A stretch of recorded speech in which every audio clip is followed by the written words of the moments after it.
اور میں سمجھتا ہوں کہ فرقواریت مسالک کے نام کا نام نہیں ہے، یہ ایک طرز فکر ہے، ایک سوچ کا انداز ہے، اور وہ صرف یہ کہ دوسرے کو کافر و مشرک بنانا، دیٹس آل۔ محض خود کو مسلمان سمجھنا، محض خود کو موحد سمجھنا، اور محض خود کو عاشق رسول سمجھنا، اور باقی سب کو یا مشرک کہنا یا گستاخ اور کافر کہنا۔ یہ اسلام کا جو دائرہ اس سے نکالنے کا جو طرز فکر ہے ہمارا، جس پر ہماری تبلیغ کا زور صرف ہو رہا ہے، اس کے ترک کرنے کا نام اتحاد امت کی طرف آنا ہے،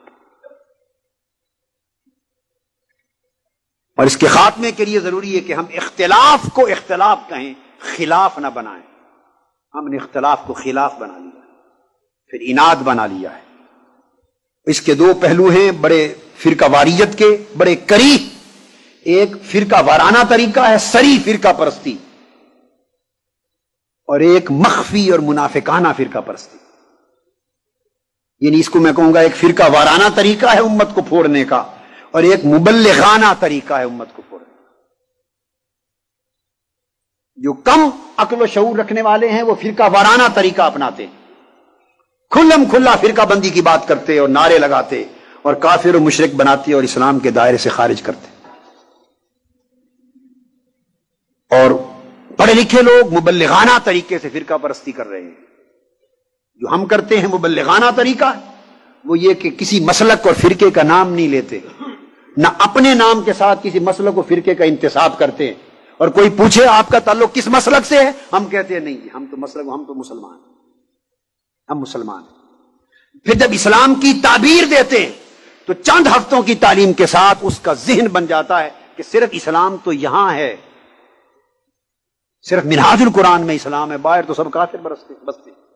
صرف انجم الخدام القرآن اور ڈاکٹر صاحب کی اکیڈمی میں اسلام ہے، باہر تو آج پتہ چلا سب مشرک ہیں۔ صرف منصورہ میں اسلام ہے، باہر تو سب مشرک ہیں۔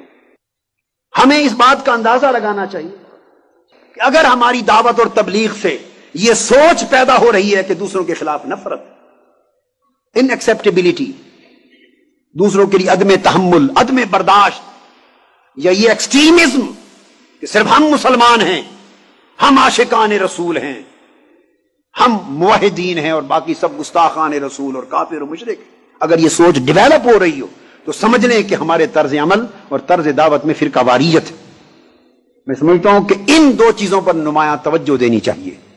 اگر ہم ان دو چیزوں کو ترک کر دیں، اور ترک کرنا مشکل نہیں، ہم سمجھتے ہیں کہ کس کس چیز کو کس طرح ترک کرنا ہے، کیسے رکھنا ہے، تو ایک امت مسلمہ میں ایک ہم آہنگی کا ماحول پیدا ہو جائے۔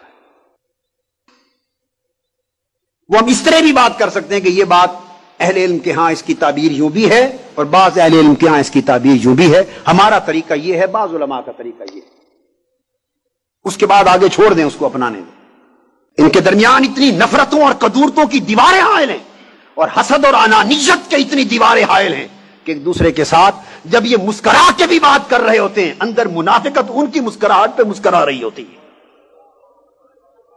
ایک نفرت ہے، قدورت ہے، اور اس ذاتی انا کے بت کی پرستش پر دین جو ہے وہ نظر ہو رہا ہے۔ لہذا اگر حق کے ساتھ ہمیں محبت ہے اور ہم اہل حق ہیں تو وجہ کیا ہے؟ حضور صلی اللہ علیہ وآلہ وسلم اہل کتاب کو بعض اقدار مشترکہ پر اکٹھے ہونے کی دعوت دے رہے ہیں تاکہ ایک معاشرہ مستحکم ہو جائے۔ تعالوا الی کلمۃ سواء بیننا و بینکم، اے یہودیوں عیسائیوں آ جاؤ، ہم مشترک قدروں پر اکٹھے ہو جائیں۔